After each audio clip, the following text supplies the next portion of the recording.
Well, speaking of that, before I have to get to Jimmy Carter. Jimmy Carter is dead. And I said, a good man has died. Do you disagree with me on that, or you agree with me on that? And the reason why I said that, just everything that he did after he got out of the presidency, especially on the issue of Israel and Palestine, he has been good. And I know in office, he was not that great, even though there's certain things that he said, like that Malays speech to me is fantastic. And that speech could have been read today. But give me your take on Carter. I don't say that to hedge or push in a particular direction. If you disagree with me, feel free to take the piss out of me on it. You will know this better than me. You may even change my mind on it. But give me your take on the Carter thing. Jimmy Carter's dead at 100. If I can quote a greater mind than mine, a good man has died. Oh, that was you. No, I agree with you, and I think my podcast is called Connecting the Dots. Shameless plug, because I believe that one of the mistakes that a lot of us make is we tend to view things as though they happen in a vacuum, and you can't look at Jimmy Carter's life without understanding the historic context in which he was born into.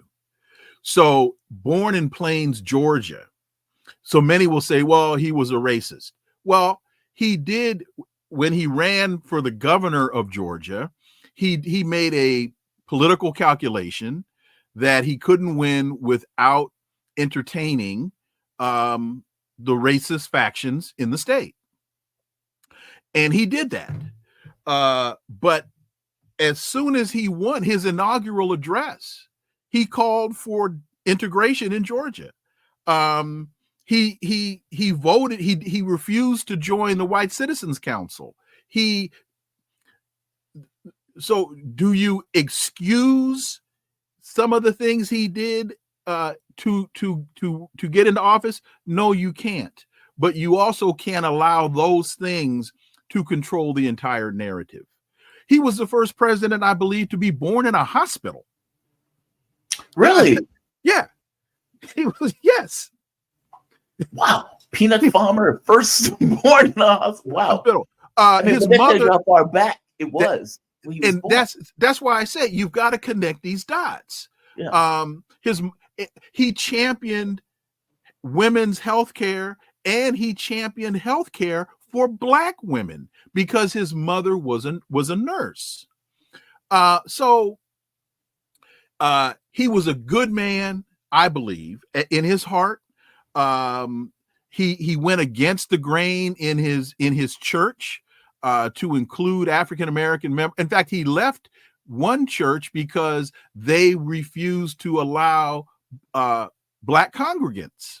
Wow. And so he was one of the leaders in the nuclear submarine. I mean, he's a brilliant man. I mean, you don't become a submariner being an idiot. Right.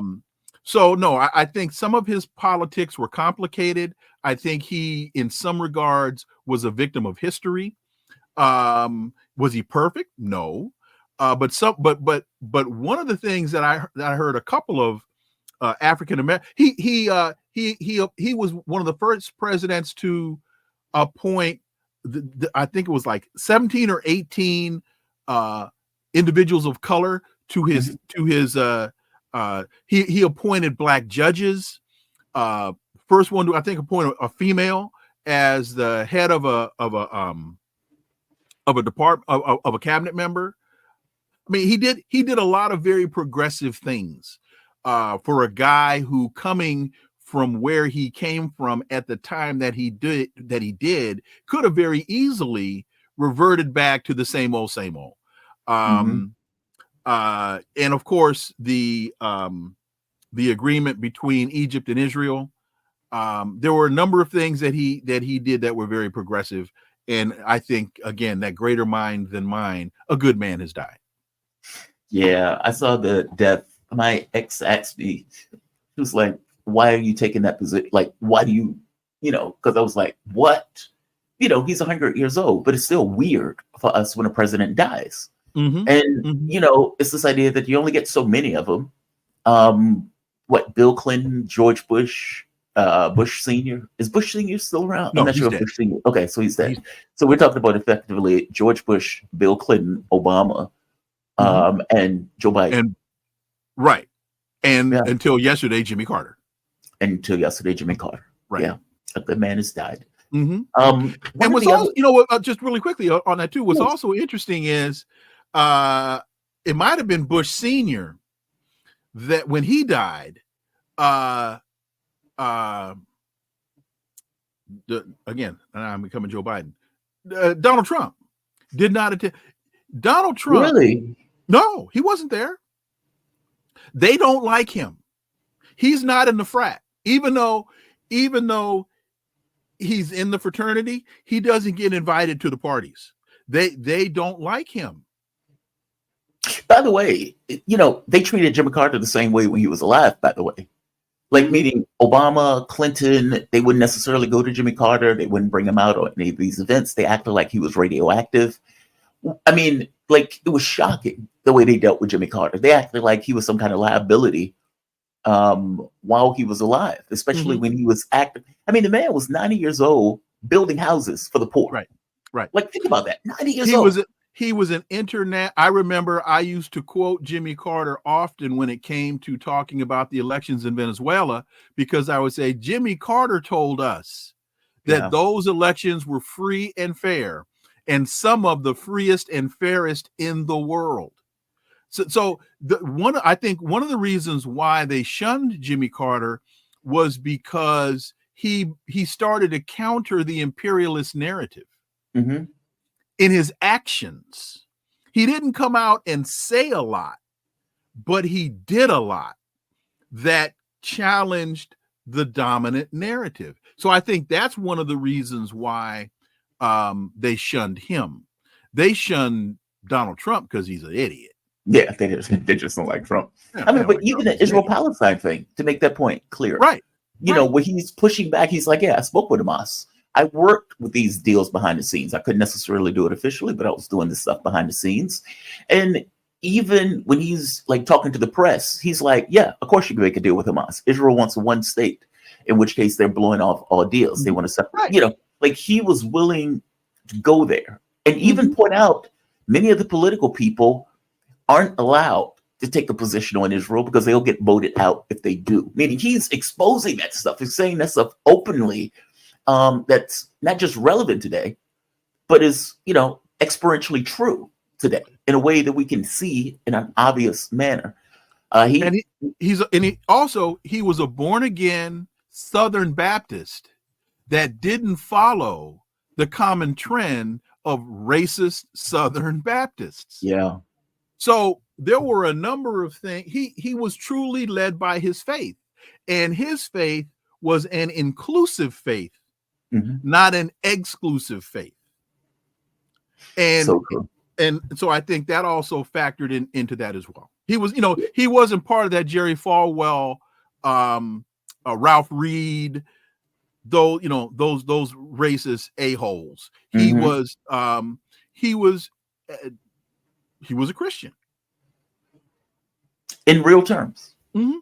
Not, I go clubbing on Saturday. I, do whatever I want and then go to church. He wasn't that guy. Right.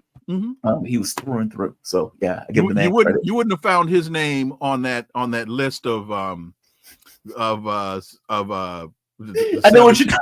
The $17 million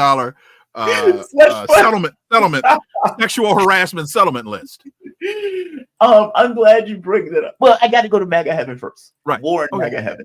Because the war in MAGA heaven thing, I have been completely fascinated by. So Donald Trump, at one point when he was running in the race, said this, and just so people would know, H1B1 visas is the issue. Trump's MAGA is pointing out, Vivek and Elon are insinuating that white people are lazy and that they're not qualified to do various jobs. And I'm saying Americans, but often, they usually call us lazy, but in this case, this is foreigners calling white people lazy, which they don't particularly like. And they're pointing out saying, we don't have enough jobs or not enough people to get various jobs that are high tech and skilled labor. And so we need to go out to the country and pull those people in. MAGA is saying that is outrageous. Obviously, there are 320 million people in this country. Corporations are abusing that system in order to gut costs, maybe gut labor, to knock down the amount of money that we spend to pay for labor, because those people don't make as much, and on some level, they're not treated as well as Americans. Trump, initially, when he was running, early on, said, oh, that is not the article that I wanted. It's okay. Trump, when he was running the first time around, said, if I can find that article, I had that thing queued up, and then I'm pulled away from it. Give me 1 second. This.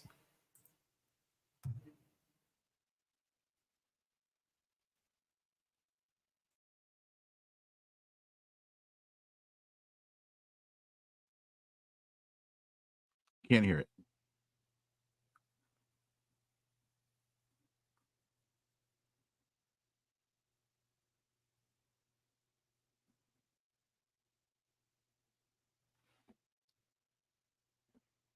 That was MAGA himself pointing out these visas are abused. I abuse it. We shouldn't have it, but hey, I abuse it. And then you get Elon Musk coming out. Well, he elected, or Trump added to his team from Krishnan, in which case MAGA flipped out. Mm-hmm. And they kept pointing out, it's like, how are you calling yourself? Make America great again, meaning every American. I could play speeches by J.D. Vance, where J.D. Vance is saying, we are going to fight for every American. And then you hire somebody who most likely wants to expand the H1B1 visa program. And this goes from Elon Musk getting pretty lewd in his attacks. And you get people like Steve Bannon, who is losing his mind over this and going after Elon Musk with both barrels drawn. I'm going to play this one clip. And I want to get your take on this issue as a whole. This is Bannon. Capitalism and Elon Musk. And by the way, when we cut him off, he went begging the CCP, and that's why they have the joint venture in Shanghai, the Tesla, which is 100% of his value, right? This guy lives on government contracts and taxpayer subsidies. Okay, it's on that. We're going to get Joe Allen in here for a second. Elon Musk, once again, brother, I'm smart enough to tell you no to your face, and I'm evil enough to be able to expose you as a running dog for the greatest enemy this nation's ever had. You are a war profiteer. You're sleeping with the enemy, brother, and you've been doing it because you're not an American nationalist. You're not even an American. All you are is a globalist, okay? A globalist. And you will go where anybody writes you a check, and you would take it from Adolf Hitler himself, because you're taking it from people that are as bad as Adolf Hitler. The murderers. Don't stop now. Get off. Steve Bannon is nuts. Don't stop now. Get down. He is a lunatic on the issue of China. By the same token, he is right on Musk. Now, I want your take on this, because I have my take. I've given my take to the audience a few times around. How do you see this? I mean, I'm fascinated by this. MAGA is taking an anti-corporate point of view, whereas Musk and Vivek are taking a pro-corporate point of view, saying, hey, if we need to gut wages by bringing in all of these H1B1 workers, God bless. No issue with that. And I can even show a quote by Elon Musk where he told people to go F themselves in the face and back away. He will go to war on this issue. He got here through an H1B1, and he uses them religiously. I'm fascinated by this argument. It's a pro-corporate versus anti-corporate argument in the context of the Republican Party, specifically along the lines of MAGA, where they're finding out in real terms that, hey, we like Elon Musk when he was backing Trump, but now that he, seems to be parting ways. But he's not parting ways. Trump came out for H1B1s. So yesterday, Donald Trump gave an interview. Trump supports H1B1s. I have many H1B1s on my property. He says, I've always liked H1B1s. I've always been in favor of the visa. That's why we have them. This is what Trump said. He said, referring to the H1 program, he says, I have many H1B1s on my property, and I am a believer in H1B1s. I have used them many times. It's a great program. Yeah, Give me a take on this. Musk is claiming we are going to damage America if we optimize the current program or cut back. And everybody else in MAGA is saying this is outrageous. You're calling us lazy. Obviously, we can get Americans to supply those jobs. By the way, simultaneously also want to destroy the Department of Education. Just pointing it out. Give me a take on this. Well, I think this highlights a couple of things that should be of grave concern to Americans. The first thing is the irony because the dominant narrative that you will hear is, why aren't there more black people doing X? Why aren't there more black people doing Y? Why aren't there more black people doing Z? And the standard answer is, oh, well, we just can't find enough qualified black people to do these kinds of jobs. Well, now what you're hearing is, can't find white folks, right? Can't find enough white engineers. And we can use engineer as just a generic catch-all phrase. We just can't find enough qualified white people to do these jobs. So that to me is funny. One of the things that they talk about Donald Trump, well, a couple of things. One, he has no controlling ideology. Mm-hmm. And as such, he is a transactional individual. And so it's very easy for him to be all over the map because he has no map. So they also say that the last person in his ear is the one. That's what's going to control what he then disseminates. Is whoever the last person is that he spoke to. That's the message he's going to bring. So what are we talking about here? What we're talking about is a visa program that I think the law currently says that you can't have more than 7% of these special visas going to one country. So right now, a lot of software engineers and a lot of other types of technology related engineers are coming from the country of India.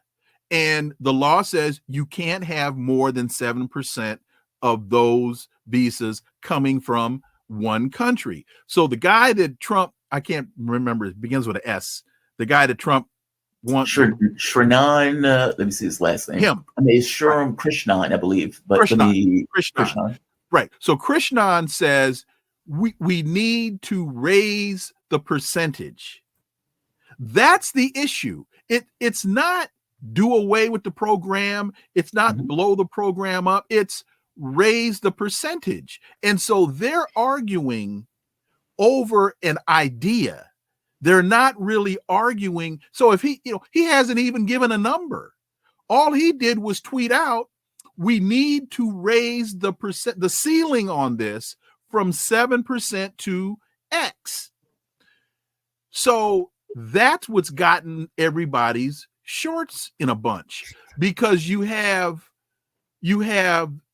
industry, particularly the folks out in California, that are saying, yes, we need more of these engineers, more of these foreign engineers, because we can't find qualified Americans to do these jobs.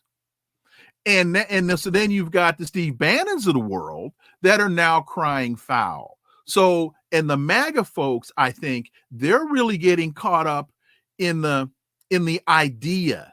They don't even, I don't think, even really understand the reality here.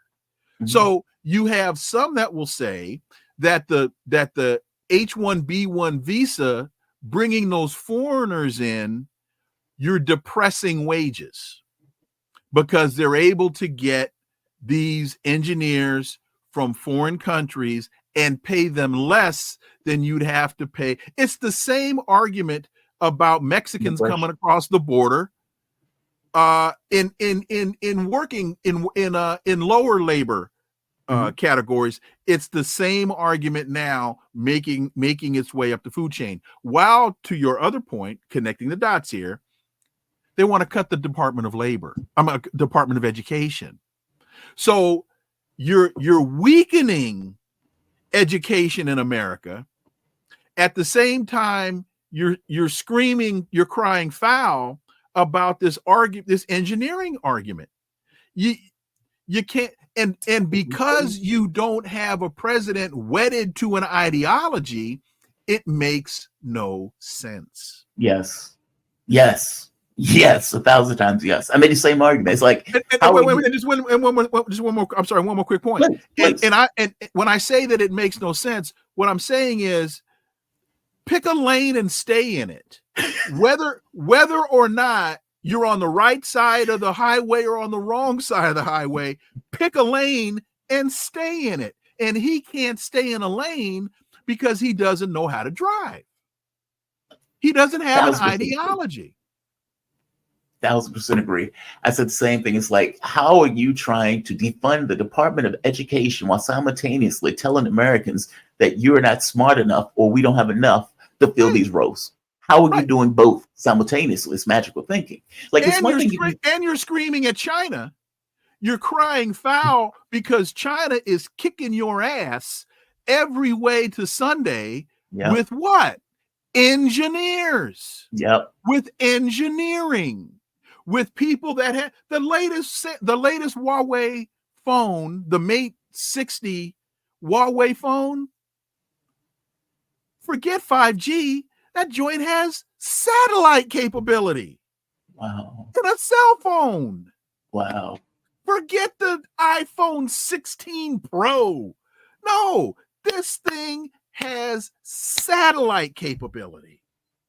They are kicking your hind parts every direction possible with engineering.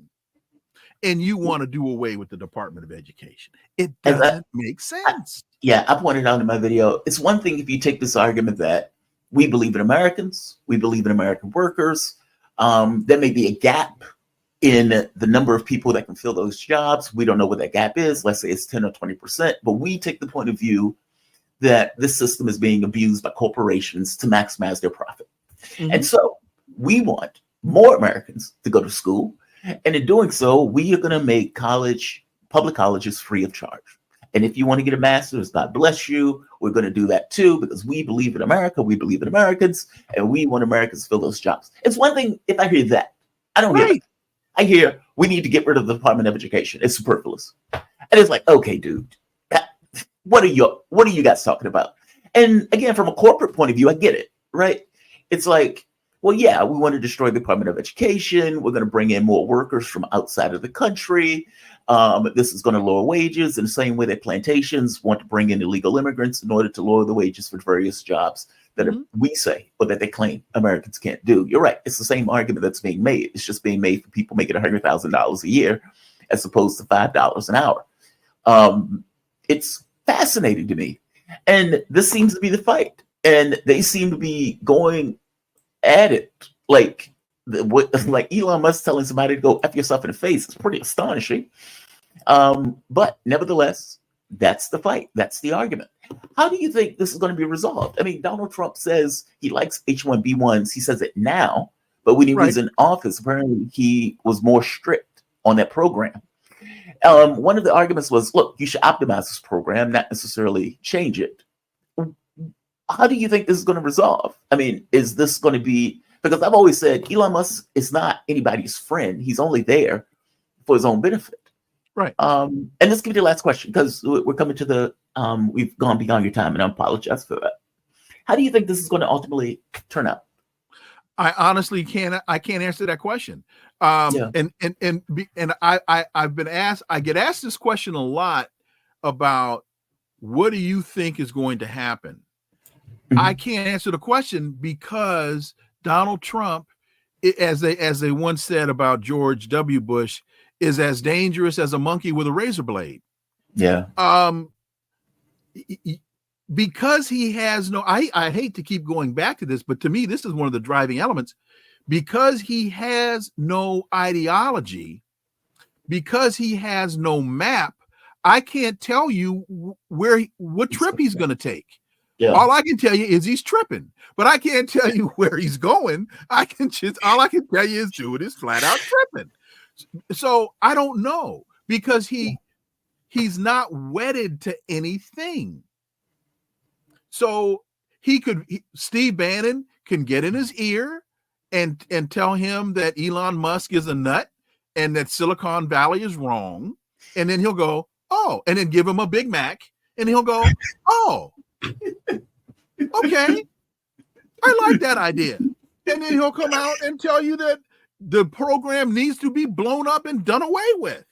And then Vivek Ramaswamy will get in his ear and tell him, no, H1B1 is a great program. Here are 2 Big Macs. And he'll go, oh, okay.